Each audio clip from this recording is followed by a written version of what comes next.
Assalamualaikum warahmatullahi wabarakatuh. Nama saya Penny Cahya Meditasari, saya kelas X4C, NPM saya 202114500241. Hari ini saya akan menjelaskan tentang perekonomian terbuka. Apa sih perekonomian terbuka itu? Pengertian perekonomian terbuka. Perekonomian terbuka adalah perekonomian yang melibatkan diri dalam perdagangan internasional, yang merupakan kegiatan ekspor dan impor berupa barang dan jasa serta modal-modal dengan negara-negara lain. Atau dengan kata lain, perekonomian terbuka itu berkaitan dengan perdagangan internasional, di mana perdagangan internasional itu terdiri dari dua kegiatan ekspor dan kegiatan impor, yang dapat berupa barang, jasa, dan modal dengan negara-negara lainnya. Perdagangan internasional yaitu perdagangan yang dilakukan oleh penduduk suatu negara dengan penduduk negara lain atas dasar kesepakatan bersama. Selanjutnya ada 4 penyebab terjadinya perdagangan internasional dalam sistem perekonomian terbuka. Yang pertama itu perbedaan kondisi produk, di mana hal ini akan berpengaruh terhadap kualitas produk yang dihasilkan dari negara tersebut. Yang kedua itu ada menghemat biaya produksi, di mana hal ini untuk menekan tingginya biaya produksi dengan cara menghasilkan produk dalam jumlah skala yang lebih besar. Selanjutnya adanya perbedaan tingkat selera, di mana masing-masing penduduk di suatu negara pasti memiliki selera yang berbeda-beda. Selanjutnya adanya prinsip perbandingan keunggulan atau comparative advantage, yaitu suatu negara cenderung akan lebih berspesialisasi untuk menciptakan produk dan mengekspornya ke luar negeri jika dirasa pembuatan produk di negaranya itu memakan biaya yang relatif lebih rendah daripada dibuat oleh negara yang lainnya. Selanjutnya ada manfaat perdagangan internasional.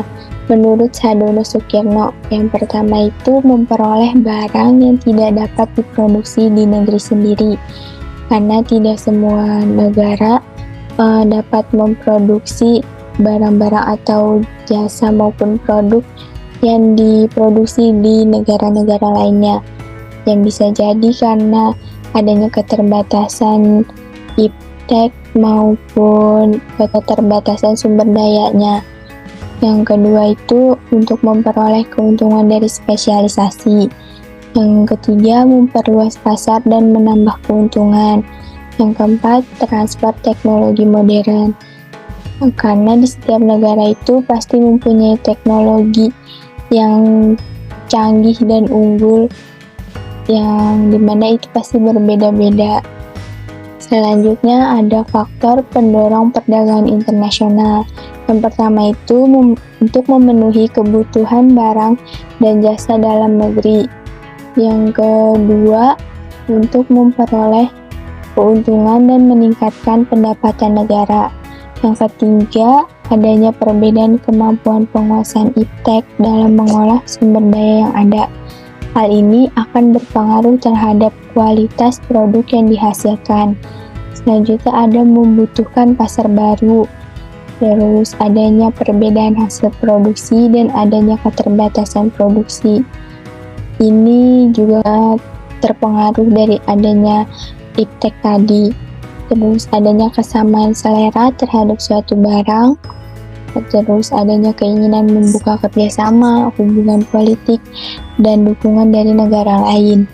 Selanjutnya adanya terjadinya era globalisasi. Selanjutnya adanya kegiatan perekonomian terbuka. Jadi di awal sudah dijelaskan kalau perekonomian terbuka itu berkaitan dengan perdagangan internasional, di mana perdagangan internasional terdiri dari dua kegiatan ekspor dan kegiatan impor. Kegiatan ekspor itu di mana suatu negara menjual produk yang berupa barang maupun jasa ke negara-negara lainnya. Sedangkan impor itu suatu negara membeli berupa barang maupun jasa dari negara-negara lain untuk negaranya sendiri. Adapun faktor yang mempengaruhi kegiatan ekspor, yang pertama itu apabila barang yang diproduksi diperlukan negara lain tidak dapat memproduksi barang tersebut atau produksinya tidak dapat memenuhi keperluan dalam negeri, sehingga negara tersebut harus mengekspor dari negara lain agar dapat memenuhi keperluan penduduknya. Ada faktor-faktor yang menentukan impor. Yang pertama, tingkat pendapatan masyarakat. Semakin tinggi tingkat pendapatan masyarakat, maka akan semakin tinggi pula tingkat importnya. Yang kedua, inflasi. Inflasi ini berpengaruh terhadap harga-harga barang produksi dalam negeri yang semakin mahal. Yang ketiga, kemampuan suatu negara dalam menghasilkan barang yang lebih baik kualitasnya. Hal ini akan berpengaruh terhadap pendapatan nasional. Dalam perekonomian terbuka, terdapat neraca pembayaran dan neraca perdagangan. Neraca pembayaran merupakan laporan keuangan yang melacak semua transaksi ekonomi suatu negara yang merincikan transaksi pembayaran sebuah negara dengan dunia. Dalam neraca pembayaran ini memiliki beberapa komponen penting di dalamnya, yaitu transaksi berjalan, transaksi modal, dan transaksi finansial. Sedangkan dalam neraca perdagangan, itu berisi laporan keuangan yang mencatat kegiatan impor dan ekspor komoditas suatu negara yang berkaitan dengan proses akuntansi dari transaksi yang dilakukan oleh negara tersebut. Ada jenis-jenis neraca pembayaran dan perdagangan. Yang pertama itu neraca pembayaran dan perdagangan defisit. Neraca ini menunjukkan jumlah transaksi pembayaran ke luar negeri atau transaksi debit itu lebih besar dibandingkan dengan transaksi penerimaan dari luar negeri atau transaksi kredit. Keadaan ini sering disebut juga dengan keadaan rugi karena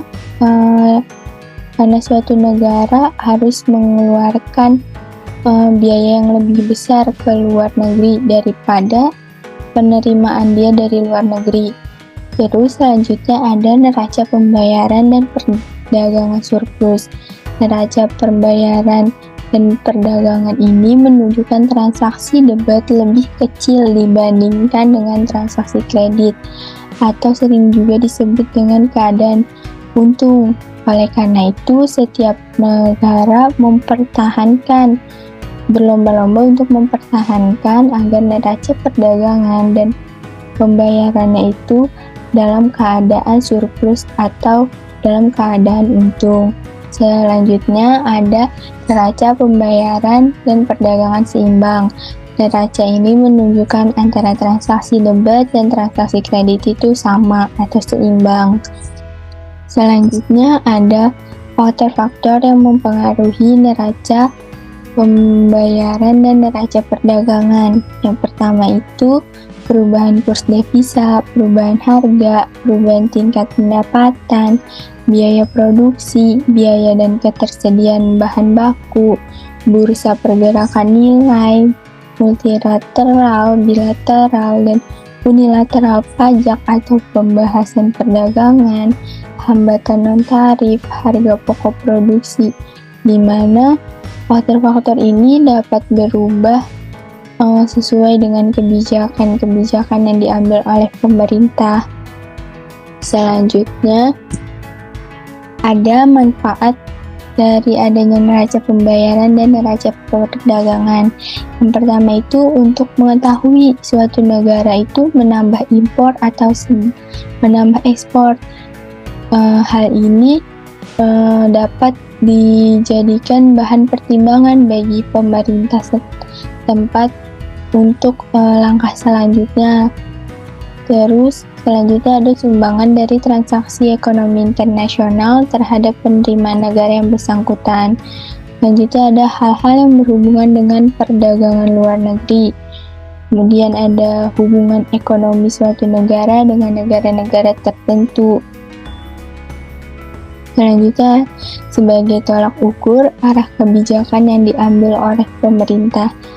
Hal ini sangat penting karena nantinya akan berpengaruh terhadap kebijakan yang diambil pemerintah untuk masyarakat setempat. Selanjutnya, ada mengetahui besaran jumlah pengeluaran dan pendapatan negara. Untuk mengetahui defisit dan surplusnya suatu negara, kalau misalkan suatu negara mengalami defisit, maka pemerintah dapat mencari solusinya untuk itu. Sedangkan kalau suatu negara mengalami surplus, pemerintah dapat mencari solusi untuk mempertahankan atau meningkatkan agar tingkat surplusnya semakin bertambah. Selanjutnya adalah menjadi informasi kegiatan ekonomi internasional. Selanjutnya, dalam perekonomian terbuka itu terdapat nilai tukar rupiah dan nilai tukar real atau real exchange rate. Nilai tukar rupiah merupakan suatu perbandingan antara nilai mata uang suatu negara dengan negara lain. Sedangkan menurut Heru tahun 2008 menyatakan bahwa nilai tukar rupiah itu mencerminkan keseimbangan antara permintaan dan penawaran terhadap mata uang dalam negeri maupun mata uang asing. Selanjutnya ada nilai tukar real atau real exchange rate. Nilai tukar yang digunakan seseorang saat menukarkan barang dan jasa pada suatu negara dengan barang dan jasa di negara lainnya, tergantung pada nilai tukar nominal dan harga-harga barang di kedua negara diukur dalam mata uang lokal. Selanjutnya ada tabungan dan investasi dalam perekonomian terbuka kecil. Dalam hal ini, membahas tentang pengaruh tabungan terhadap pertumbuhan ekonomi. Apa sih pengaruhnya? Jadi, jika tingkat pendapatan masyarakat bertambah, maka tingkat konsumsi dan dana yang tersimpan juga akan bertambah pula. Begitupun sebaliknya. Di Indonesia, untuk membiayai pembangunan nasional yang mencakup investasi domestik, maka sumber dananya itu berasal dari tabungan nasional dan pinjaman dari luar negeri. Karena masih adanya keterbatasan pinjaman yang diperoleh dari luar negeri, maka diperlukan tabungan nasional yang lebih tinggi sebagai sumber dana yang utama. Dan menurut Sumitro, beliau menjelaskan bahwa kekurangan di dalam perimbangan antara tabungan nasional dan investasi harus ditutup dengan pemasukan modal dari luar yang berasal dari tabungan oleh kalangan luar negeri. Tetapi pemasukan modal dari kalangan luar negeri akan menimbulkan hutang luar negeri, di mana akan berpengaruh terhadap tabungan domestik dan dirasa kurang efektif untuk menopang proses pembangunan nasional di dalam suatu negara. Pengaruh investasi terhadap pertumbuhan ekonomi. Menurut Sadono Sukirno tahun 2004 dalam analisis makro, tingkat pertumbuhan ekonomi yang dicapai oleh suatu negara diukur dari perkembangan pendapatan nasional real yang dicapai suatu negara atau daerah, dan menurut metode pengeluaran dalam perhitungan pendapatan nasional. Salah satu jenis agregatnya adalah pengeluaran investasi, sehingga mempunyai peran yang bersumber dari 3 fungsinya, yaitu kegiatan investasi yang merupakan salah satu komponen dari pengeluaran agregat, sehingga kenaikan investasi akan meningkatkan permintaan agregat. Yang kedua, adanya pendapatan nasional dan kesempatan kerja. Yang ketiga, pertambahan barang modal sebagai akibat investasi akan menambah kapasitas produksi, dan investasi selalu diikuti oleh perkembangan teknologi. Jadi, kesimpulannya itu, perekonomian terbuka itu berkaitan dengan perdagangan internasional, di mana perdagangan internasional itu mempunyai dua kegiatan ekspor dan impor. Dalam melakukan kegiatan ekspor dan impor, negara-negara sudah memiliki kesepakatan bersama. Kemudian, kegiatan ekspor dan impor ini juga memicu sistem perekonomian yang semakin luas dan tanpa batas. Hal ini ditunjukkan dengan adanya lembaga perbankan dan keuangan yang turut serta mendukung kegiatan ekspor dan impor, sehingga kegiatan ini dapat disebut dengan ekonomi global yang dapat mewujudkan perdagangan secara internasional. Sekian penjelasan perekonomian terbuka dari saya, kurang lebihnya mohon maaf, semoga dapat dipahami. Wassalamualaikum warahmatullahi wabarakatuh.